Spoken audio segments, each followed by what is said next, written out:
Congratulations nga pala sa aking estudyante dyan sa may San Fernando, La Union mga idol. Si Boss Jmar Ordas Ducusin. Sumali po yan noong November 30. Master Breeder Cup, 12 stag. No? Tsaka nag-elimination po siya. 3 stag, puro panalo po lahat. No? Congrats sa iyo, Boss Jmar. Baka naman, huwag mo kakalimutan. No? May Gcash number naman ako. So gaya na sinabi ko mga idol, maraming salamat kauna-una, no? Maraming salamat, thank you very much sa tiwala mo sa aking programa, no? Bilang isang teacher mo, bilang isang guro mo. So gaya na sinabi ko sa una, napakahirap talaga, no? Kasi syempre tinuturuan ka ng isang teacher, ng isang hinahangaan mong handler, pagkatapos hindi ka magcha-champion, hindi ka nag-worth it. Pero nakita mo yung performance ng iyong mga alaga, no? Matibay, nandun yung gigil, no? Yung lakas. Ngunit hindi nananalo o hindi nagcha-champion. Ganun po talaga, mga idol. Dadaan mo tayo sa butas ng karayom bago po natin makamit yung minimiti nating tagumpay, no?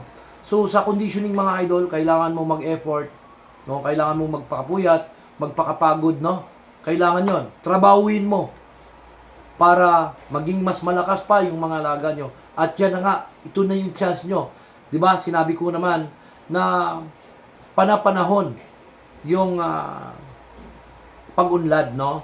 So, yung performance, kapag nakitaan mo na ng performance yung inyong alaga na maganda at matibay, ibig sabihin, ang inaantay nyo na lang yung time para sa inyo, yung buenas na ibibigay sa inyo. At ito na yun mga boss, no? So, nakaka-proud lang kasi sa kagaya ninyong baguhan, no? Pasok agad sa simis, sana tuloy-tuloy pa at pagigihan pa, no? Gaya na sinabi ko mga idol, sa conditioning o pag-aalaga ng ating mga alaga, mga idol, no? Hindi po basta-basta yan, sinasabi lang o kinikwento. Ginagawa po yan. Pinagtatrabahuan po yan, no? Pinagtatrabahuan as a team, no? Magaling na yung bloodline, magaling din yung pagkahanda at magaling din yung gapper mo. So, this is it na ito na yung panahon para sa'yo, no? So, always be humble, no? Tapos, panatilihing magiging simple lang, no? At saka kung ano man yung natutunan nyo sa akin mga boss, secret mo lang yan para sa sarili mo. Dahil pagka yung sikreto na yan is na-share mo sa iba, no? Balang araw makakatunggali mo sila.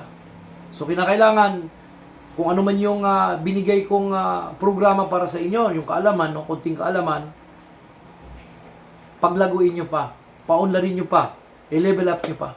So, ganun po. Walang madali. No? Lahat pinaghihirapan. So, God bless and good luck po sa susunod nyo pang mga laro, mga boss. Sana makapag-champion, no? Para kahit na ganito lang si Oma, bilang isang teacher ninyo, no? Masaya po ako sa inyo. Proud po ako sa inyo.